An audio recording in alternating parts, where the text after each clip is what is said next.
Welcome back to Trader Talk. I'm your host, Dan Worth, and I'm joined again by Will Gunn.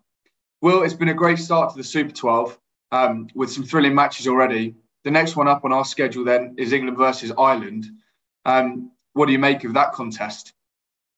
Yeah, well, I'm desperately hoping that the weather's going to hold up for us.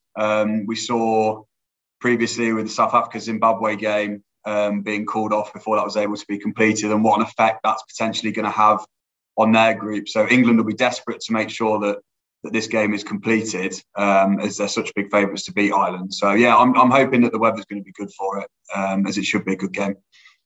Yeah, I completely agree. And you mentioned there that England are heavy favourites. I think they're 1-14 on. So you're right; they'll be doing as much as they possibly can to get this game finished.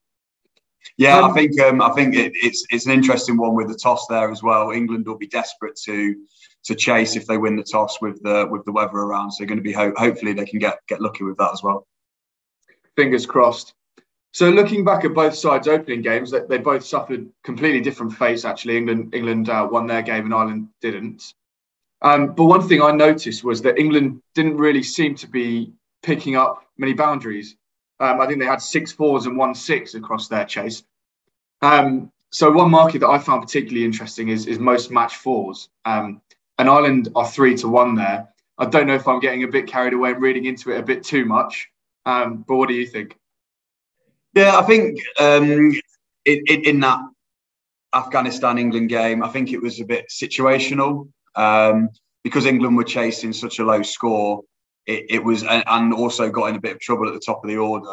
It was then trying to just steady the ship a little bit, trying to hit the gaps, find ones and twos. Whereas normally we've been used to this England team batting first, or when they're chasing big scores, just hitting loads of fours and loads of sixes. So that's why you're seeing England still such a short price there, because going back historically, they tend to have done well in those markets. And I think that Afghanistan game was probably just situational.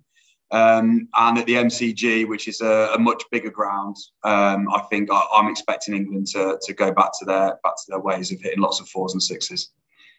Fair enough. Yeah, I think I'm looking into the 3-1 price, looking a bit too nice for me, but never mind. So going back to our last chat, then, Will, I think you made a pretty good call there with the Sam Curran tip. You've kind of brushed past those bullies on YouTube comments. Will you be siding with him again? I think he's 7-2 to be top wicket taker this time out. Is he going to be your pick again?